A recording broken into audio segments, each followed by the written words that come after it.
So I'm going to do, actually, I'm going to ask Mrs. Davis to join me to do a quick update on our COVID, well, maybe not so quick, update on the COVID dashboard.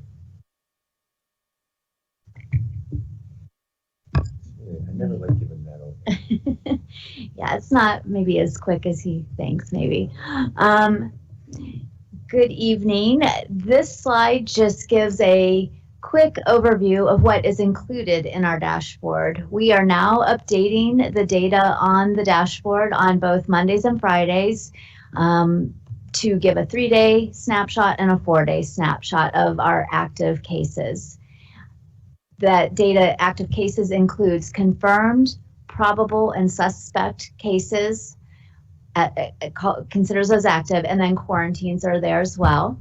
We have a link on our site for the Ohio Department of Health, their data, which is published every Thursday with information that was reported from the previous Sunday. And they also collect information from all the different counties that touch our district, where our staff reside. Our students also encompass Delaware and Franklin County. So that link is updated, as I said, on Thursdays. And then on November 20th, we began including the Ohio State's CATS data, the COVID-19 analytics and targeted surveillance data, which we're going to talk about a little bit more in depth here in a second.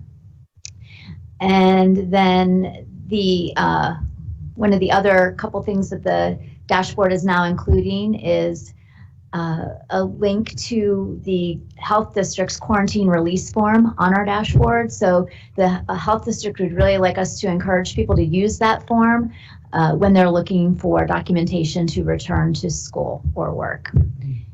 Again, this dashboard provides the most accurate snapshot of the current cases in our district on that given date. It is not cumulative data, and cumulative data can be found at the Ohio Department of Health link. Can you touch base again on the form?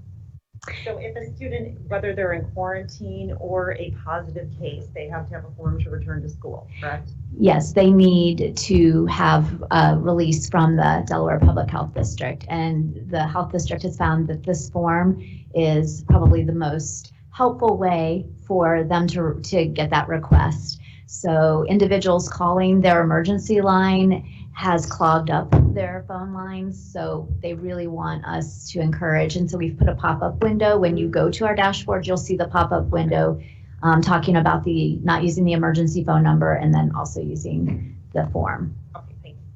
Yep. So the CATS dashboard, you again can find that link right on our dashboard, and we're going to share a couple slides here to show you what information is included.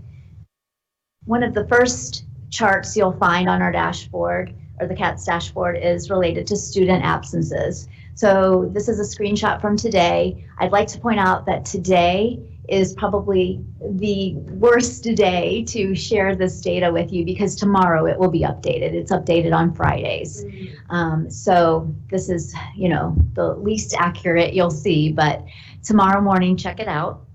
I'd like to point out that student absences related to COVID are tracked and could mean anything like isolation, quarantine, self-quarantine to visit a sick relative, going to get a test, waiting on test results, woke up with a sore throat and waiting to see if it develops or goes away.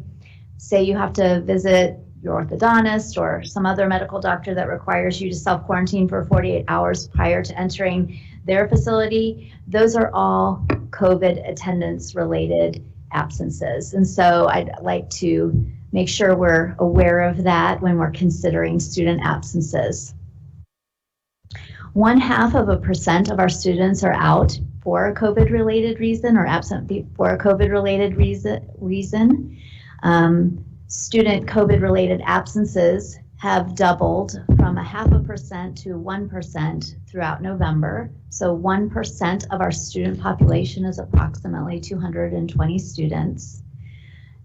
So that may be of interest to you. Additionally, also realize that there is a 2-week lag in data as we look at this.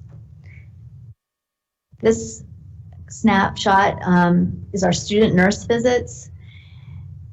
Something to note here is there's been a steady decline for COVID symptoms at going to the clinic in our buildings.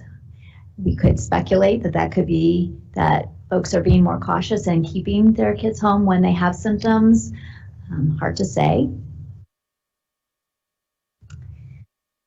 This slide shows a daily case comparison between Delaware County and then our school district, everyone who resides in our attendance boundaries. So you can see roughly our lines track similarly, but they're using different numbers on the axis there. So it's not an exact comparison, but it does show you the comparison between the county and our district attendance boundaries. Please note this is a rate. This part of the dashboard shows a rate of cases, and our rate is slightly higher than Delaware County's rate.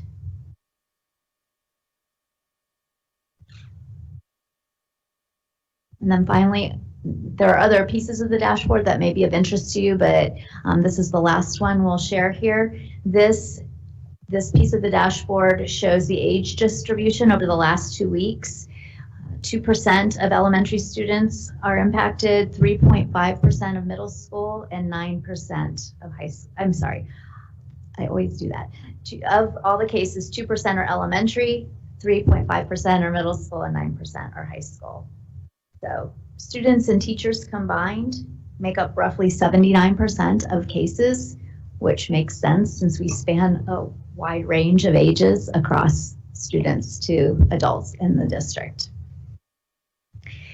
So that is the dashboard in a nutshell.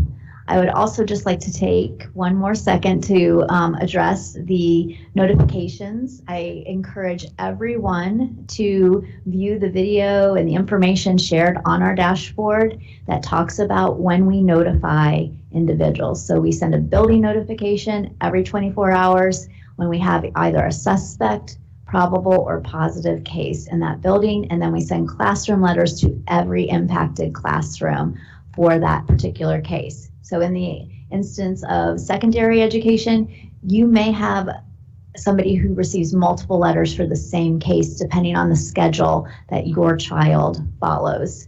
And the bus that they ride. So we are going the extra mile to make sure we notify everyone that has been in a space with a potential case or a positive case.